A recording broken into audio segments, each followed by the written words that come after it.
Quick. David Gandelman.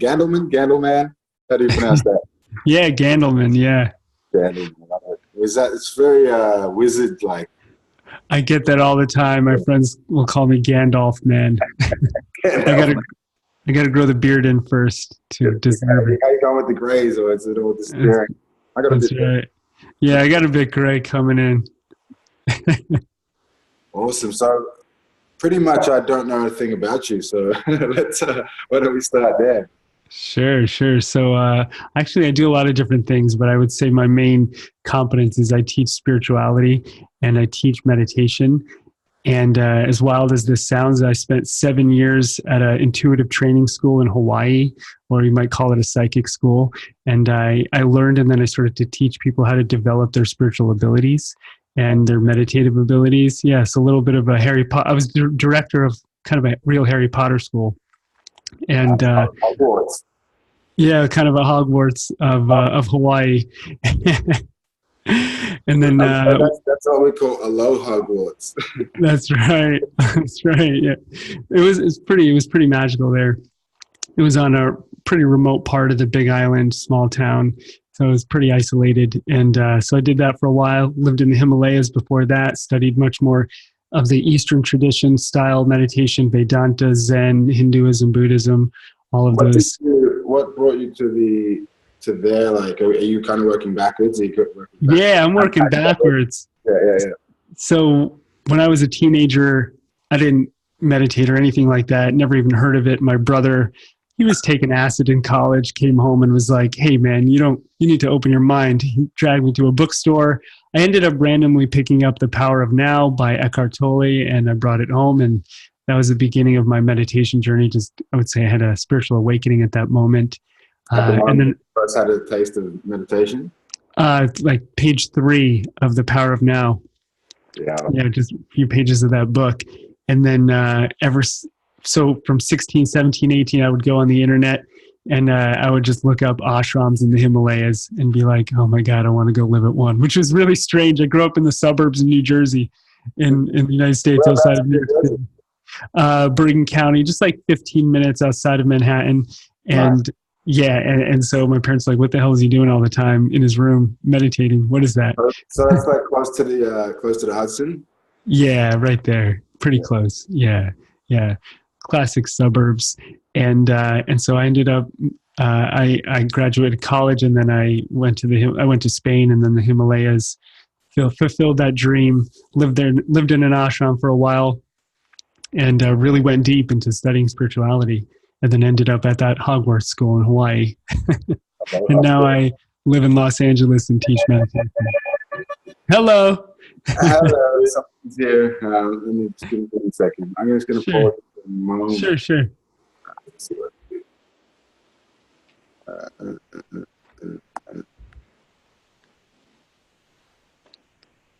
do. Easy. All right. Yes. I love the Buddha behind you. It's good. Yeah, easy. This one of my flatmates got a visitor. We knew they were coming, but we didn't know they were. Come on in. We'll all sit and have a chat. We can chop this up in here regardless. But sure.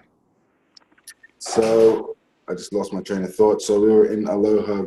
Oh, so my question was, where's the gap? Where's the connection? There's a bit of a gap for me. Where's the connection between, all right, you were in the Himalayas, you said you were? Yeah.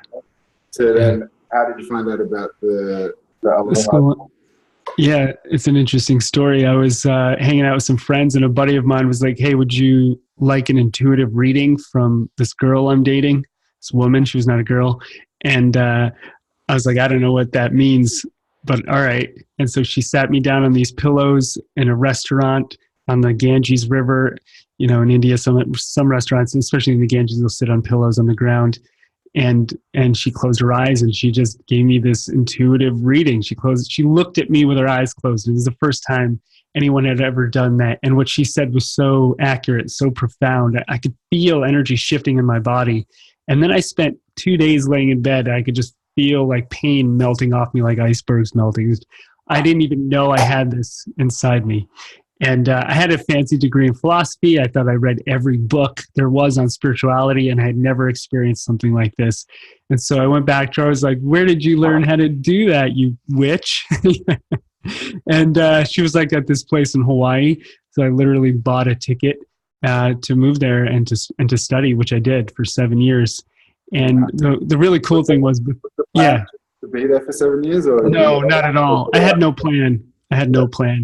I was just flying by the seat of my pants. I hitchhiked out of the airport in Hawaii with no money, one bag, and didn't have anywhere to sleep on my first night. And I literally just made my way, ended up on somebody's floor, living in a tent, working on a farm. I just made my way. And it was pretty cool. Yeah. So that was the interesting thing was, or the cool thing was. Oh, on the way to Hawaii, before I left India, I went to this fortune teller, astrologer, or in India, this certain kind they call a nadi reader. So they look at these palm leaves, certain kind of leaf. I'm not exactly sure how it works. And he was like, oh, I see you going to a place like Australia, working on a farm, becoming a psychic, then becoming a spiritual teacher. And so I already had my plane ticket to go to Hawaii, which he probably didn't even know what Hawaii was. And then when I got there, I started working on a farm. I trained to be a psychic, and I became a teacher. And I was already going to do those things. So it wasn't like he programmed me into them. He was validating me that I was on that path. And so you did have a plan after all. I guess I did. The future self at least did. Yes. Have you ever had an experience like that? Have you ever gone to somebody like that? Less someone else and more just visions from my own meditations and my own like premonitions and dreams. And so you have dreams that'll come true. Like, scarily so. Like and it's unrecognizable from the dream and the reality. So it's like you can't tell the difference. So I'm in one. I'm like, hang on a sec. I've totally been here, and I don't even know if it's actually this lifetime. It's like, was that this like lifetime? Was that another time? Like, yeah. So it's like those deja vu moment where you're like, this is getting creepier the more that I'm noticing the things that I've already been here. I know what you mean. Absolutely. Yeah, it happens to me often as well. Yeah, you know the thing is going to come, but that is really cool to have that outside validation or affirmation that okay, cool, that's someone else has tapped into the thing that's already going on. Yeah. And so you've gone from that. So you were slightly, when the girl gave you the intuitive reading, you'd already had some sort of introduction to the spirituality, right? Yeah, I was definitely studying spirituality deeply, but I had never been exposed to that kind, to energy work, to the intuitive realms. I was much more into the traditional, very rational, I would say even very masculine kind of spirituality that's taught in India and the Himalayas, which is you sit down, you close your eyes, you find enlightenment, you know the truth, and that's the game. And the intuitive work is a little bit more, I would say, nuanced. It's you learn how to work through layers of energy. You learn how to see images. You learn how to work with energy, essentially, is what it is, and open up different spiritual abilities, which in the Eastern traditions that I came from, they would actually tell you not to do that. They thought that was kind of taking you off your path. Playing games, right? Yeah. And I guess I'm a little rebellious. I don't like when someone's like, don't do that. I'm like, wait, why? Not? What's there? Yeah, now I'm intrigued. I can understand why they would say that, because there's a lot of people who would abuse those kinds of abilities. I mean, governments weaponize those abilities. So I understand that, but I mean, it's like having a knife. You can cut a carrot or an apple, or you can hurt somebody, right? It's not the tool that's the issue. It's the person using it. So you have to teach people how to use it wisely, which is hopefully what I do for a living, because I teach people how to do it with integrity. Nice. And you can also use that same knife to throw at people and just miss them. That's right. Use that same knife to carve a wonderful piece of artwork. That's right. Applications, right? That's right. Yeah. So I guess talking about like knives and the cutting edge for you, what's the cutting edge? What's the exciting thing for you in your learning and your current where you're at with your studies, with your teaching, so on and so forth? Sure. Well, there's a lot going on all at once. So last month, every semester I teach at a school in America called Cornell University, which is a really nice school on the East Coast. And I get to teach about meditation. This time around, I did relationships, all sorts of cool stuff, and watching, professors, administration, students like get into this kind of work that when I was in college didn't exist. Like you couldn't really get into it. There was like one basic meditation class I went to. And then at the same time, I teach at a studio in Los Angeles called The Den, where we get to do really wild, cool spiritual stuff. Just beautiful groups of people. What kind of wild spiritual stuff? I teach a class called Psychic. So I teach people how to develop these abilities. And then at the same time, I podcast. I have a podcast, Energy Matters, where we interview some cool people. And I also, one of the things I've been really loving lately is I teach entrepreneurship for people who work in spirituality and wellness. And I teach them how to scale their businesses online. And that's always been interesting because the traditions I come from, they always like, you can't do that. You have to stay in your lane. And again, become capitalism and consciousness. Yeah. Well, I was poor for a long time, especially living in India and Hawaii. And I was like, man, this like spirituality is amazing. It gives me so much, but I would love to be able to, buy a meal at a restaurant for some friends or travel. And no one's teaching me how to do that. So I was the director of the school. It was a nonprofit. I made very little money, and so I had very little money, so I had to hustle on the side, do some marketing work and sales work, which I enjoyed. But then I embarked on this journey of learning entrepreneurship, and I just started with all the basic books like 4-Hour Work Week and the like Gary Vaynerchuk podcasts, and I just started to devour content. And I heard this great quote from is Jennifer Musk, is Elon Musk's ex-wife, and she said you have to take 2 really good ideas and have them have idea sex and then birth a third idea.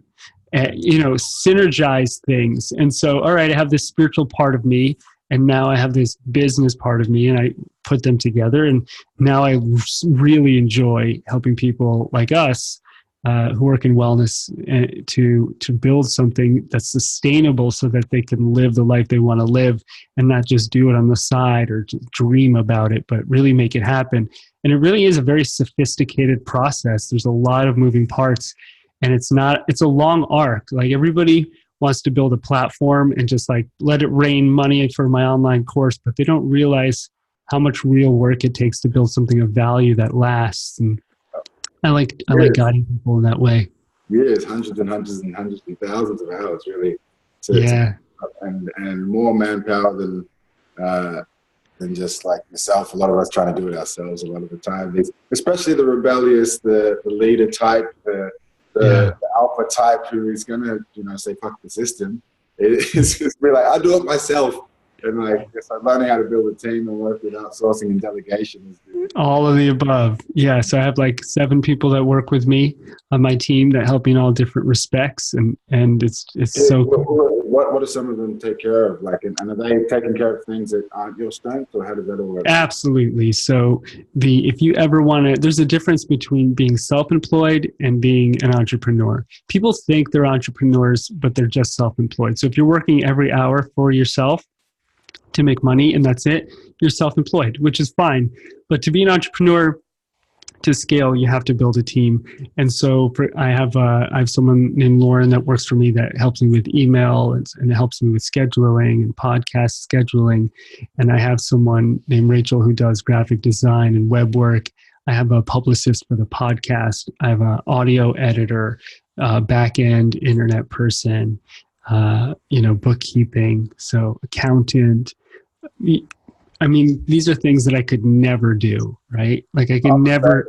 Like if I have to worry about that stuff, the numbers and Oh my Lord. I'm like, It hurts your head. I just haven't got the bandwidth for it. I'm really good at numbers, but in terms of like, people ask me, hey, what are you doing tomorrow? I'm like, I do not know. I have to check my schedule. Exactly. Me too. I badly need help with scheduling. That's one of my weaknesses. And I think, as like Warren Buffett would say, like, you want to stay around your genius zone as much as possible. So mine, not that I'm a genius in anything, but maybe what I'm okay at is like teaching. Yeah. And so I try to use as much of my time to teach and to create content as possible. And so actually I have a course coming out on Insight Timer, which is an app I work with, which is, I think, where we connected, called The Energetics of Success and Manifestation, where we work on some of this as well. And so, so when I was in high school, and I'm sure when you were too, like, our careers didn't exist. There was no podcasting, there were no apps, there was no meditation teachers. There was no Instagram. There was no YouTube. To be a meditation teacher, you had to be a monk, basically. That wasn't really a career. Corporations weren't hiring meditation teachers. Now, I mean, in Los Angeles and California, like my buddy just started teaching meditation at Uber and at Amazon. I've worked with some companies as well. And it's just amazing that how much the market has shifted, and it's really just starting. So, if you're listening to this and you want to do something like this, there's room, be innovative. And for me, when I was living in India, there was no career path. When I was living in Hawaii, there was no career path. So I literally had to make it. And luckily, incredibly luckily, my career unfolded right when the market was opening up for this work. And so do you have any stats on that? Like, I know that mindfulness, I know Gary Vee talks about mindfulness being one of the biggest biggest things in the next few years. And do you have any numbers around that, like that you found out from? Like, you seem to be talking about this career path never existed, and then it's been booming. Like, what do you know about the trend? I don't know the latest numbers, but I think it was either 2017 or 18. It was like corporations that spent like over $1 billion on meditation, and it was expected to double every year, I think, something along those lines. So there's incredible room for growth. And honestly, there are a lot of people getting out there teaching meditation with just not a lot of experience. And it's not like becoming a doctor or a lawyer, accountant, where you get certified in a very structured way. It's kind of the Wild West at the moment, which is fortunate if you're an entrepreneur. You can just make a career for yourself, and unfortunate if you're a student, because you have no idea if your teacher is any good or trained well or not. So on that point, what would you suggest? Because, I don't know when you started or when you began, because you didn't tell me what ages or what years you started when you went to the Ganges and into Hawaii. But what would you suggest from the side of, like, there's many people I know who have been meditating for 40 years and they might be struggling to start a business with it, or there might be some people who have just started and they want to learn more, but they can't discern who is the real deal, or is it just reviews? Is it just go and meet with them and sit with them and feel into it? Is it use the intuition? Is it all of the above? Like, what would you recommend? Well, first I would choose your path. And so if you're into mindfulness, then, like, for example, UCLA has a good mindfulness-based stress reduction program. John Kabat-Zinn has a good program, I believe. So if you're into the intuitive arts, like, that's something me and a bunch of colleagues of mine teach. If you're into Hinduism and Buddhism, like someone like Pema Chodron, the Buddhist monk, is amazing. Eckhart Tolle is a phenomenal teacher. Adyashanti is a great teacher. There are some incredible teachers out there, but in terms of very structured teacher trainings, honestly, I'm at a loss myself. I've talked to some of my colleagues about creating one because there aren't that many good ones out there. There are some MBSR, mindfulness-based stress reduction trainings.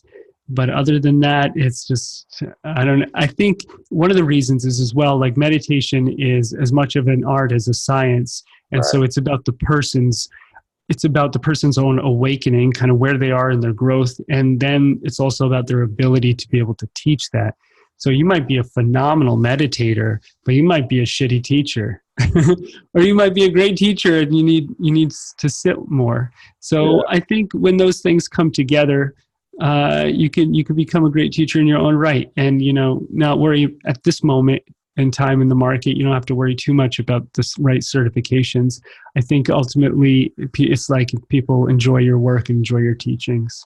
Nice. And for you, do you find yourself repeating yourself a lot? Is there some core like principles that you base a lot of your teachings on that you could share with the listeners?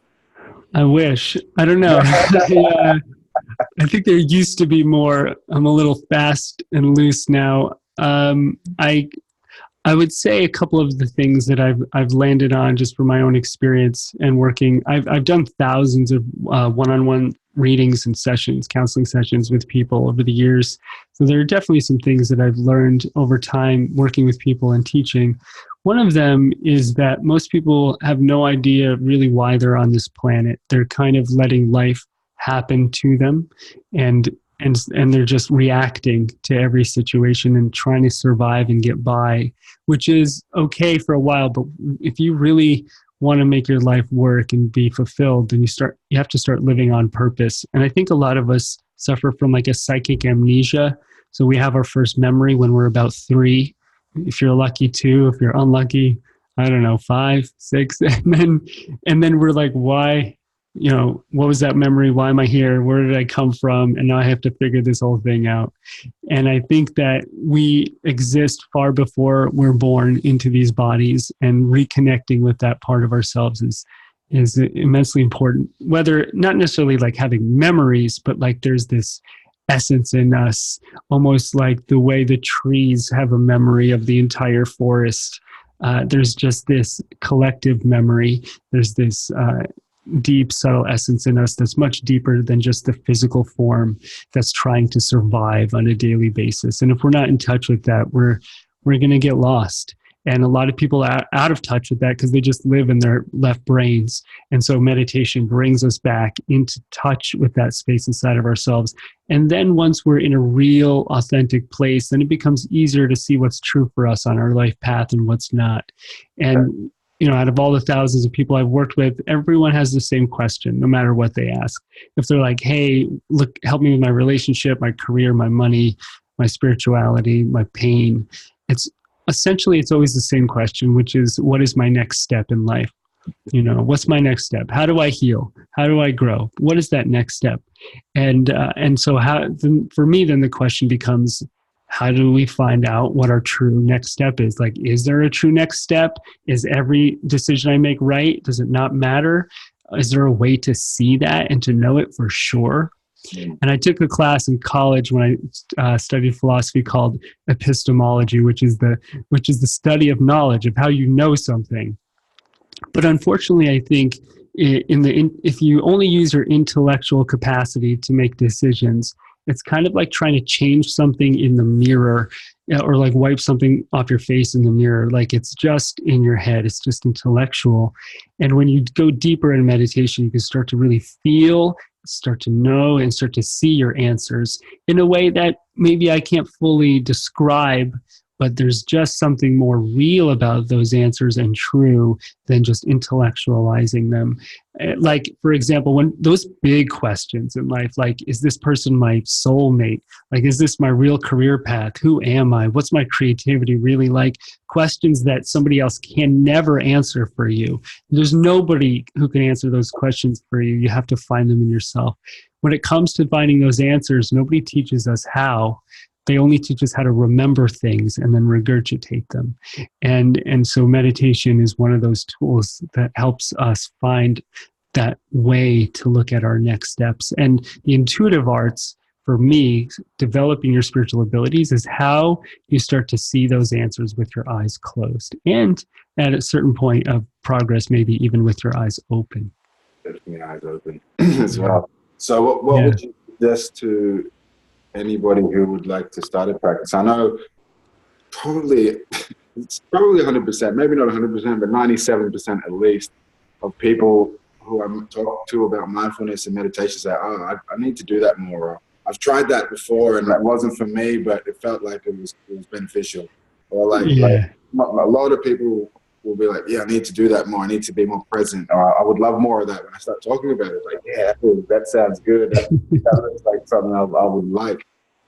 So like introducing or like developing, cultivating a a regular practice, or just bring it in as part of their life? Is there some stuff that works for these thousands of people that you work with? Or? Yeah, absolutely. So first, I would probably just start by saying, like, get the fuck out of your head. Like the part of you that's looking for the answer is the part of you that's the problem. And it's that your ego is trying to solve the problem. And so a lot of times people come to meditation and it's almost like they meditate with their intellect, and they just sit there and they think that by thinking they're going to figure it out. And when they figure it out, the pain will stop and they'll get their answer. That is the ego trying to meditate. So a lot people they sabotage themselves right off the bat, and they don't even realize that. So, yeah, and then a lot of effort, right? So much effort, and a lot of people don't realize that meditation is incredibly simple and can be incredibly hard. The hard part is the simplicity. It's just sitting in silence, just watching your thoughts, just watching your breath, just being the consciousness in you that is a witness to the experience versus the part of you that's always trying to control everything, figure it out, intellectualize, label. You know, the part of you that's always labeling. That's a tree, that's a car, that's a plant, that's a person, that's a dickhead. That's my bank account without enough money. You know, it's like the part of us that's just label. That's the part of you that's trying to take over while you're meditating and convince you that you should do mindfulness because you'll be a better person. But really, you want it to come from that deeper place of like, who am I? If I was to come over to you and click a button behind your head and turn your thoughts off, who would you be? Who would you be without that incessant noise in your head? Would you still be there without the other 100 voices in the back of your head, you know, throwing expectations onto the screen of your mind, throwing judgments, throwing cones, you know, just to fuck with you, whatever it is. So separating our awareness from our thoughts and recognizing, it's almost, if you imagine like if you were reading a book, and I said to you, I want you to read the book, but I want you to focus on the gaps between the letters, the gaps between the words, and the space on the page that has no writing. While you're reading, focus on that. Focus on the space while you look at the content. And if you can start to do that, then your thoughts will kind of like, they won't have as much of a Velcro grip on your consciousness. You know how you have those like thought, like a looping thought, and it just like pulls you away? It'll just like take you on a ride. And so where the hell did I go just then? Like, yeah. Wasn't I with my breath a second ago? Wait, the class is over? David just started talking, and the whole time I've been arguing with my ex-partner, and he said, it's done. I want my money back. and so making space for the awareness of what's around the thoughts. And honestly, I would start by just sitting and just sitting and watching.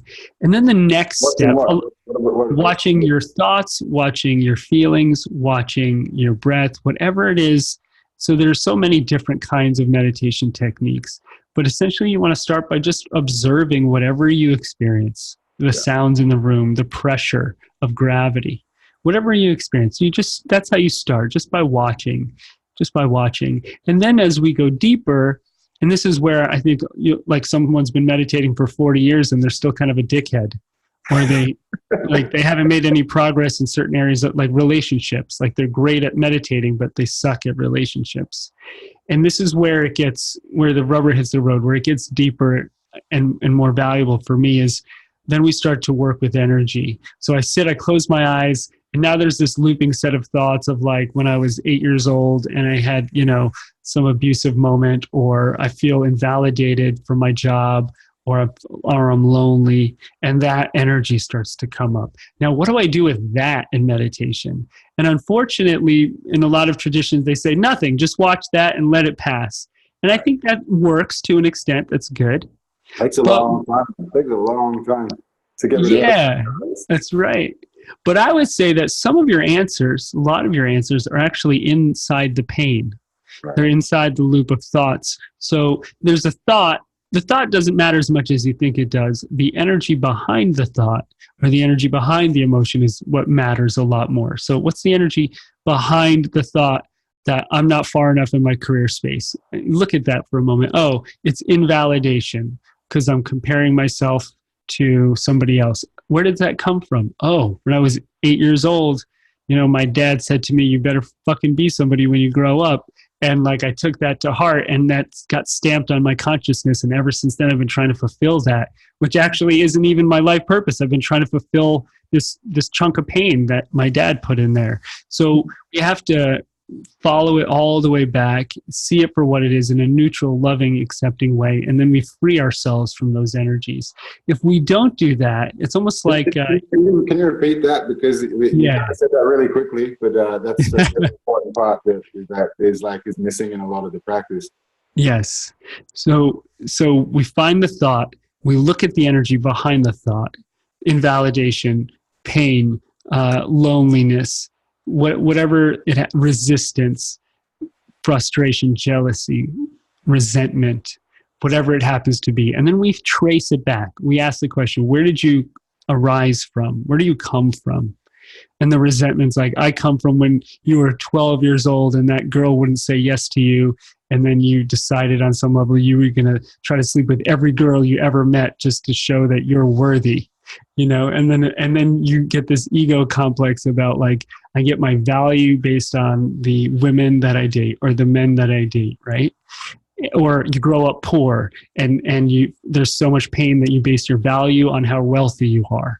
And if we do that, then we're not living our life path because we're making decisions out of trying to heal pain. So we trace that back to where we found it, where it started. We pull that image out. And we really, really come to terms with it and heal it. And that's a whole process in and of itself. But as we do that, it's almost like, how particles have a charge, like an electron has a charge, a proton has a charge. It's like there's these pictures, these energies in us have a charge. And when we recognize them and release them, they get like decharged. And then that energy gets recycled back into us and we could use it to create something else. So if 50% of somebody's energy is stuck in pain from the past, then they're only creating their future with 50% of themselves. So that's going to be a half-created life. And a lot of people think that if they create their future... That's half-ass living. Half-ass living. Exactly. So we have to reclaim ourselves. Right? Yeah. And listen, I'm not pretending like I'm done and I reclaimed myself and like I'm like, no, you shitheads, catch up. This is like a work in progress for life.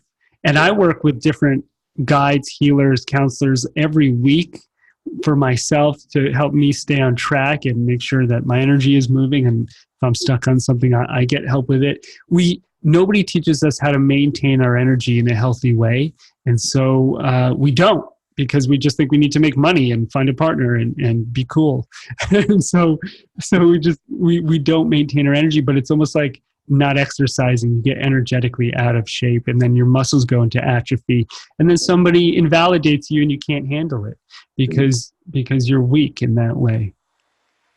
100%. And there was a part that you said, so when you really come to terms with it, what does that, I think that's the piece that a lot of people are missing. Like, what's the actual, is it accepting fully? Like, how can you actually go, all right, cool, this has happened to me and release the child? Like, is there a process? You said that's a process in itself. Yeah, like, it is. Acceptingly, non-judgmentally. It's great. How do we do that? So why don't you give me an example of something you or someone you know has been through and I'll work with it. An example. Yeah, of like a chunk of pain that might exist, like the ones I was mentioning.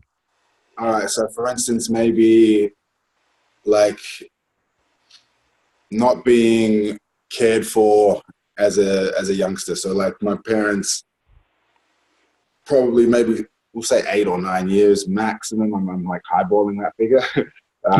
Took care of me throughout from 0 to say 16. So it was like a maximum 8 years of actual parental care from my parents. So like that might be something that I'm... So when you were 8, you had to take care of yourself from 8 on? So like throughout. So whether other people had to take care of me from very young. So I was just running around. Whoever would care for me kind of thing. Yeah, I see that. Great, great. So that can turn into a lot of different things. One of them is it can make a person extremely independent and like, I'll never fucking rely on somebody again. And that might seem positive to the world, but it also might come from a place of pain. And then that person's next step is to allow themselves to rely on somebody else and to deepen into trust and love with others. Or the person might grow up and only rely on other people and just be a victim and never be able to create, and just like, I'm a victim, my parents didn't take care of me, right? Like both can be the case, but neither maybe are healthy. So it's not what you do, it's the energy that you're in. So for example, Tony Robbins, his father didn't feed him and he walked out on him and he was crazy poor. And he said, from this moment on, I'm going to, feed myself and I'm going to help feed other people. And he made himself a billionaire. I don't know Tony Robbins, so I don't know the energy that he's in. So if he built this $1 billion business out of resentment, then it's not worth anything. If he built it out of growth that he learned and he grew and he healed, then it's worth so much. And my sense is he's fed hundreds of millions of people. He probably learned something. And so it's the energy that we're in when we're creating. So I can't say just based on the outer events of someone's life what energy they're in necessarily. But so we go back to maybe one moment in time. So 8 years old, parents drop you off at grandparents. They're like, they're going to take care of you at a friend's house. We're not there for you anymore. And then we have to ask ourselves, what is that feeling at that moment? Let's go back in time. What's the feeling in that moment? So the feeling might be abandonment. So we could do it, because that's a real life from my experience. I'm sure. Yeah. We could actually do the process. Do it. Tell me, what is the feeling at that moment? So actually, funnily, you said 8 years old at grandparents' house. It was actually 9 years old at grandmother's house in a different country. Yeah. But there was many other times before that, but that's one that's vivid and actually close to what you were saying, exactly the example you intuitively mentioned. Yeah.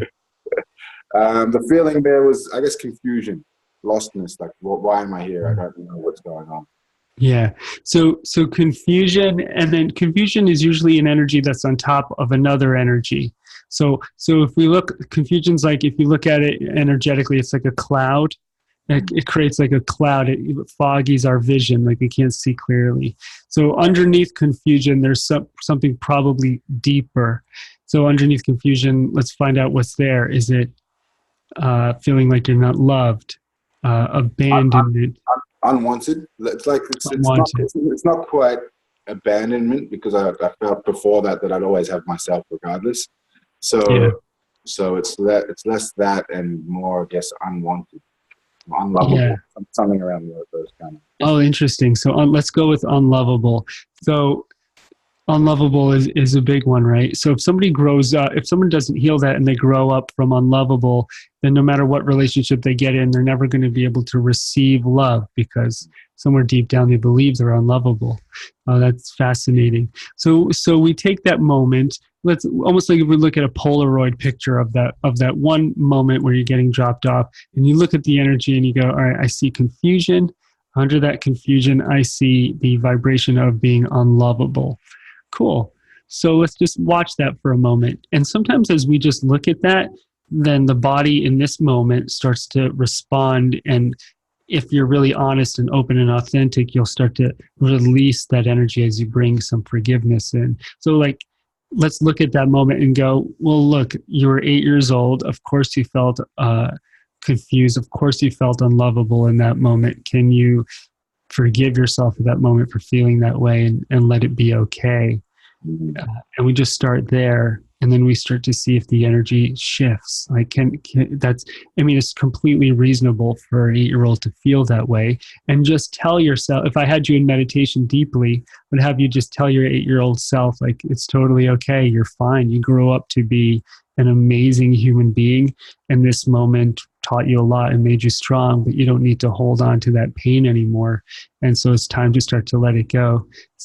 And then you and your 8-year-old might need to have a good cry and a release, and learn from that energy, really understand what it looks. So now as a soul, you're here to learn, right? Life is not about pain. I don't think the universe exists to punish and hurt us. It exists to teach us. Suffering. Yes. It's here. The whole infinity of life was created to make us suffer. so, It so doesn't seem very feasible, does it? it doesn't seem very feasible. It's a hard sell. It's a hard sell. And so what is the purpose? Then the next question we ask is, what is the purpose of this moment? And so you as a soul, you're born into this body, you have this experience that you had literally no control over. There was never a moment where you were responsible for this because you're too young to be responsible. And so you're here to learn something about this. So my guess is that part of your life's purpose is going to be healing that feeling of being unlovable and let yourself be loved and love others. So it's clear that your life purpose then is loving yourself and extending that love to others, being able to receive and to give love. Now, from one of the deepest parts of pain in your life, you found part of your life purpose. And so for me, like I was super sensitive growing up. Like if there was awkwardness, anger in the room, if two people were arguing, I would just curl up like, oh, I can't take this, stop. And so I thought that was a weakness. But when I got into the intuitive training and spiritual work, I realized, oh, my sensitivity in this area of life is a strength. That's your superpower. It's my superpower, but only if it's developed appropriately and if I heal. If I don't, it's my greatest weakness. And so you not being loved seems like your greatest weakness, but it turns out to be your greatest strength if you heal it. And every single person listening to this show, I guarantee you've got one or two of these or 10. And so it's not necessarily just one thing, but there are a few overarching themes that every soul has when it comes onto this planet. And from my perspective, things that are almost destined to happen. And then we have to heal and we have to grow and we have to share. So it never ends unless you're sharing. Like if you're still just by yourself in your own thing, you're not done. You're still in the process. You got to get to a place of healing and then giving. Right. And we're all on that path. What are some powerful questions, like once you're in that space, that you can ask yourself or you can, that will help to really unlock the lesson you learned? Because a lot of people can get addicted to just being in the pain or being in the going and processing and constantly processing, but not actually getting the lesson, the piece of it that they can take with them and then reach that next cycle in that hero's journey, you know? So what are some powerful questions you can ask yourself? This is maybe the more unique part of the work that I do. So it's really about reading energy. So I could read my past and my images, and I could look at you and I could read yours. So I could use my mind's eye to see inside myself or see inside you or somebody else. And so when we're truly doing this work, we're seeing that image from our past, and we're seeing not just the image and the memory, but it's the energy. And when we're the vibration of like being in it, right? Yeah, you're reading the actual energy. And when you're actually doing that, you're doing the real work. If you're just intellectualizing, you're not. You're reading it, or you're actually feeling it and being like you're associating and being with it. So you're feeling, you're seeing, and you're knowing. There's 3 different abilities that all work together. And this is the part that is very hard to teach quickly. Like my intuitive trainers, like I'm with a group, we're like 18 months in right now where we meet every week. It's a lot of work to really learn how to do this. But at the same time, some people are they're naturals at this. Some people are seers, some people are feelers, other people, they just sense. And it's hard to describe, but it's almost like, how do you know when you're in love? Like that's a very hard thing to explain, but there's a quality that you know. And if you're going, well, you never really know, it's just, synapses in your brain, then you're just in your fucking head and you're not going to get this. So it's something that you deepen into through practice. And if you keep asking those intellectual questions, then you're just in the wrong part of your head at the moment. It's like if I was teaching you piano or art, those kinds of questions wouldn't get you anywhere. You could read 1,000 books on playing the piano, and it'll do nothing if you don't play the piano. Meditation is kind of like this. It's an art where you learn how to work with energy, and you just start to know, oh, I fucking got it. Like I just worked through that layer. I sweated it out. I cried it out. It shifted. I saw it. It moved. That's something that you learn through practice. Yeah. So it's less with the question, I guess it's the guiding. When I say a powerful question, so you're saying it's less about the question and more about finding out without questioning. Is that your response? It's seeing. It's really seeing with a higher level of awareness. And yeah, good questions are important. So, you know, a question like, where did this energy arise from? Where did it come from? You know, how has it shaped my life? If you ask good questions, you'll get good answers. What is my next step is an incredible question. So a lot of times when I wake up in the morning to meditate, I'll ask that, what is the energetic theme of the day? What's my next step? What am I here on this planet to focus on? And then in meditation, allow that to arise. So you can see past pain, you can see future steps, you can see anything. So the question that you ask is very important. And you could literally, once you develop a skill like this, ask any question and start to look at it. Yeah, amazing. And have you got some, I guess, case studies? You said you work with thousands of people. Are there some that stand out that are like, you know, just still blow you away? Like for me personally, I work with so many people, like hundreds and hundreds, probably thousands as well, people, but I still get blown away every single time. Every time. This stuff works. I'm like, I don't know how it works really. Like, I find it difficult to explain a lot of the woo-woo concepts, but I just know it does, and I literally get mind blown and just blown open and exploded when it does work, and when people are applying the universal principles, the principles that have been around for ancients. And then you see transformation, you see aliveness, you feel difference, you feel like the transcendental experiences people are having, and like life just absolutely improving, or, you know, being of benefit, people just really stepping into that potential. And like, I just get blown away every time. But for you, have you got some like standout kind of case studies, or which? Sure. Yeah, I have close to 1,000 stories written down that are getting worked into a book at the moment. So I've got a couple, but maybe have you got a working title or a finished title? Not yet. I don't have one. Yeah, I'm going to publish it. No working title yet, but I'll get there. But just as an example, and I'll change some of the details, you know, protect people's identities from the past. But, you know, I was working with a woman in her mid-40s, and, you know, we were working on some stuff, and I asked her a simple question like, are you single? And she was like, yeah. I was like, you don't want a relationship? And she was like, nope, I'm totally happy single. Always been single, always going to be single. And I just, with my eyes closed, I just looked at that, and I just stared for a few minutes, a good long few minutes. And I was like, that doesn't look right. That doesn't even look true. And then I just had to ask a very difficult question of if there was some abuse there, you know. And then it was just dead silence for minutes. And then for the first time in her life, she shared that there was the worst abuse I've ever heard in my life, unfortunately. And it was just like a dam breaking, you know, at that moment.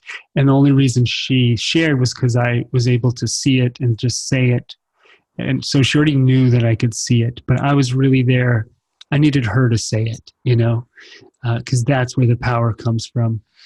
And so the dam broke. And then, you know, I just said what I see, and I changed some of the details, but I said, I see a guy from Ireland. And she's like, well, I'm not going in that direction. You know, I'm flying in the opposite direction on this planet, not anywhere near Ireland. But whatever. I was like, all right, I don't know, whatever.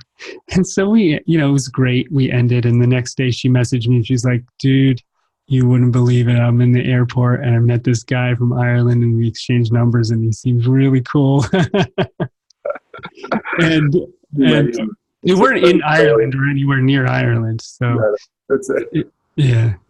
And so like a moment like that, there's been many of those kinds of moments, and I've had them happen to me as well with other healers and with doing my own inner work. And I think the magic of that kind of validation is important to know that we're on this planet for a reason, and it's not purposeless. Like there's a rhyme and a reason. Sometimes it's very covered up, but it's there. And in terms of the entrepreneurial stuff, is that quite new for you? That's a bit of excitement right now, and that's what you're absolutely. in. Last few years. Have you got some some stories around that, like from people who are like, what's the typical kind of person that you love to work with, and what kind of, I guess results or what kind of experience are they creating for themselves? Sure. As a result? Well, one example, I guess I'll try to keep it as vague as possible, but I had a student recently worked for one of the top 3 biggest companies in the world. And then he went off on his own, and we were doing some work together on developing a consulting thing that he was going to bring back to them. And I think he ended up making $10,000 in an hour, and really started developing his business. And then I work with some meditation teachers, naturopathic doctors, Pilates teachers, photographers, yoga teachers who are all developing their businesses in different ways, podcasts, online courses, social media, which honestly is not if you want help with social media, I'm not the guy. But so all sorts of kinds of people, but definitely a wellness focus, like bringing wellness into the world, and knowing that, it is like that Joseph Campbell arc that you mentioned earlier. So we go on this journey, like for me, it was India, Hawaii. We go on a journey, we find some deep truth, we work through some shit, we find that treasure inside of ourselves, and then we have to come back around. It's like in Lord of the Rings, the hobbits come back to the Shire, and they just drop the ring. I don't want to ruin the movie, but they drop the ring into the lava. Yeah, and then they come back to the Shire, and everyone's like, "Oh, did you leave?" And it can feel like that sometimes. Like, are you kidding? Do you know the fucking transformation I went through? But because other people haven't gone through the transformation, they can't see it inside you. But then it becomes your job, if you so choose it, to share whatever experience and transformation you have to help others. And like Joseph Campbell says, maybe the world rejects it. Maybe they don't want it, or maybe they take 10%. And I definitely feel like sometimes I only get to teach part of what I experienced because I went through an arc. It's going to take other people as well to go through an arc. I can't just, when someone says like, I'm going to teach you in 10 minutes, what it took me 10 years to learn. I'm like, no, you're not. I mean, you might intellectually tell me, but for me to get it, right? Like you can listen to the Buddha for, if there was a recording, I'm sure you get the whole truth in 10 minutes, but it still might take you a while to develop. Well, that's one of my root cause. Like a couple of concepts you've been talking about are like the core for me. Like I believe presence is purpose. That's one of my core philosophies and missions is like bringing people back to that presence so that the purpose, they can remember why they came here, and then they can get on with living life or allowing life to live them. So, I love that. I love that. Yeah, but that's like one of the concepts there. Or another one is, that it takes 1,000 days to discipline and 10,000 days to mastery. Having that kind of reframe around putting the work in is just super, super helpful to actually stick with something and stay committed. Yeah, and I live in LA where everyone's like, hey, I want to be famous today. And and without any work involved. And just if I augment my body, then that whole thing. So I'm new to Los Angeles, so that part's been a little tough for me. It's a bit faster, right? It's a bit faster pace. And in terms of all those people that you've working with, the teachers, the naturopaths, the healers, the meditation teachers, so on and so forth, is there I know everybody's going to be different, or I imagine so, that everybody's going to have a unique scenario that they're in. But is there some common, I'm imagining there's a whole bunch of those types of people listening right now, business owners, people who want to start a business, people who are starting business, want to go to the next level, want to really expand that reach of their own, their own impact and their own fulfillment, it might be, whatever position they might be in. But are there some things that have worked for all of those people that you can share with the listeners now? Yeah. So one thing that I really work on with my students on is stop trying to build a castle before you know how to build a shed in the backyard. So everyone's like, David, I'm starting my business, so I'm going to pay someone $5,000 to build me a website. And it's going to be a WordPress website with lots of back-end plugins, and then I'll have to spend $100 an hour to fix everything that's broken once it's done.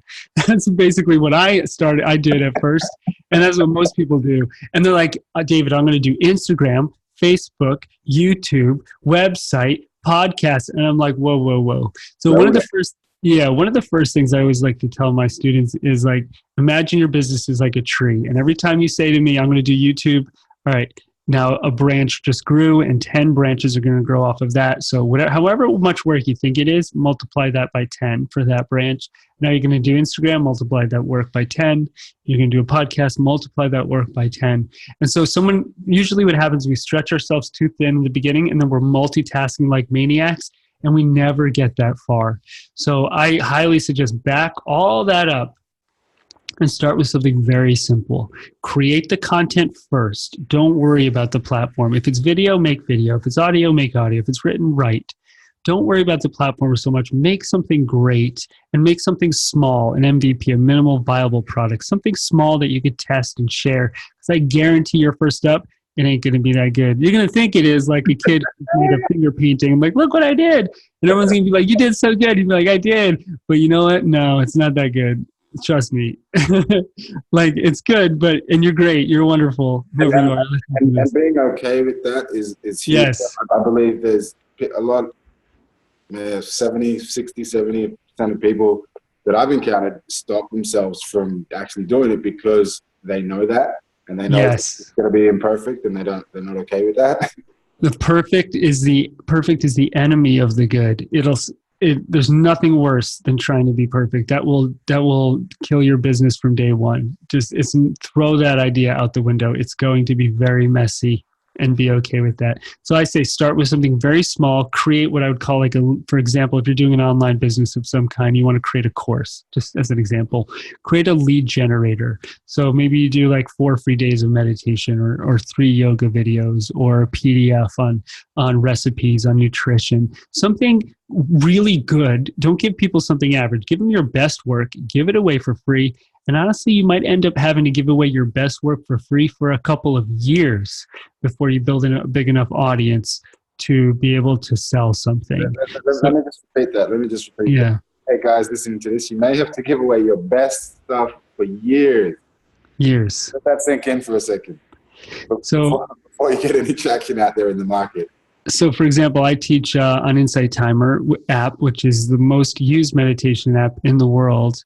And apparently they have a pie chart on their website, and it says that they're used 63% of the time out of all 1,800 meditation apps, and then Calm is like 15% or something, and then Headspace, and then 1,800 more apps. So like massive usage in this one app. And I'm one of their more popular teachers, and I had to give away my best content for years on that app before I made $1, and continue to today, giving away so much content because there's so much out there. You have to build an audience. It just tends to be how it works. Now, can you make a quick win by getting some crazy good Facebook ads right off the bat and sell something for $1,000? Yeah, like it's possible. But is that going to sustain over time? You want to build clients and students and a community that will follow you everywhere forever. You just build something real that'll last. And so you have to generally put in the work. Once in a while, there's a unicorn that like your content is either one, so good, or you're just in the right place at the right time, just like a fucking rocket ship. Yeah. And the rest of us, we have to work our asses off. And there's nothing you can do to be the unicorn. So don't just do your work. It's like trying to go viral, right? Yeah, and I heard Barack Obama say this to a group of interns once. He was like, there's literally nothing you could do to become president of the United States. That's winning the lottery. He's like, you could try really hard to do lots of good work, and then maybe you get lucky and the stars align, something like that.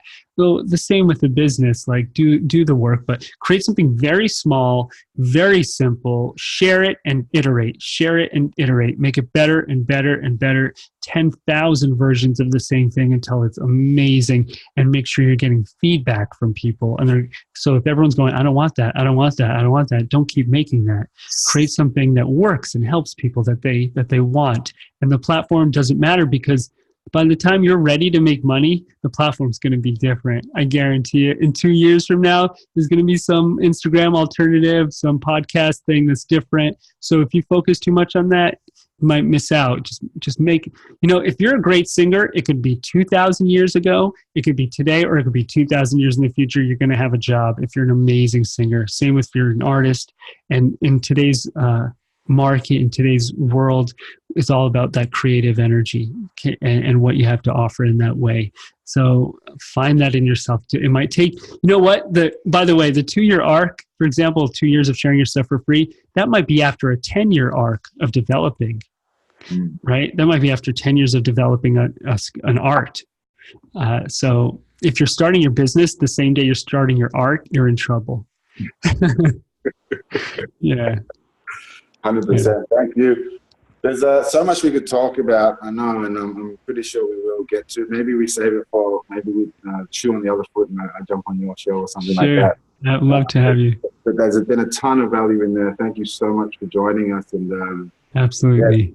Yeah, pleasure to meet you, and I'm keen to learn more about you. But have you got anything coming up, anything you want to promote, shout out? You mentioned it earlier. Yeah, well, a couple things. One, if you have trouble sleeping, I have a free sleep podcast. It's called Grounded Sleep, iTunes, YouTube, Spotify, wherever. My other podcast, Interview Form, Energy Matters. I am going to be doing another business course soon. I don't have the date yet, but my main website is davidgandelman.com. I have tons of free stuff on there. Healing from Heartbreak course, free entrepreneurship stuff, a meditation, really a 4-day releasing stress and anxiety course. So hopefully something that gives you value. And I don't care if you never spend $1 with me, just sit down and meditate. For the love of God, close your eyes, let go of some energy and shift. If everyone just did a bit more of that, this planet would be in much better shape. I 100% agree. I've just moved into a new area where I guess it'd be not to the extent, but similarly to that LA kind of vibe where it's just it's just like that. It's happening like that, but a lot of density in here as well. And I was just where is that? It's in Melbourne. It's in Melbourne, Australia, but it's like the south side of town.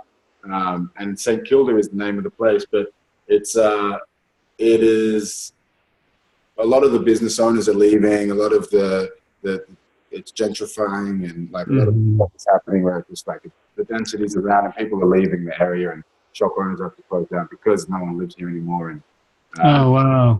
So that kind of stuff is happening. But I was out there this morning with one of my clients who's become a good friend, and we were practicing qigong in the park. And he's like, I had a vision actually when I was walking there.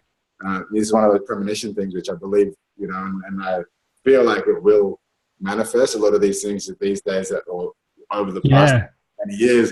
Well, I'll see them and I'm like, well, that's happening now. Like I don't really have a choice. It kind of has to happen. Cool. But I saw like a whole bunch of people practicing in the park and just the vibe lifting up, things changing and it becoming magnetic and balancing out from that density to the more. Build that community. You got to build that community.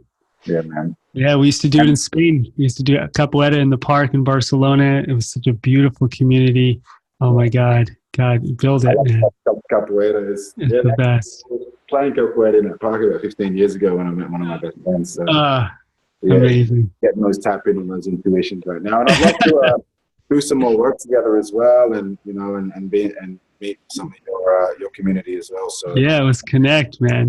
Next time I'm in LA for sure. And next time you're in Australia, definitely link up and thank you. Welcome at our spot too. Thanks for having me on. I really appreciate it, and thank you guys all for listening. Thank you very much. Until next time, guys, keep the flow growing and the growth flowing. Let me see if I can do this. This button on the front is so small.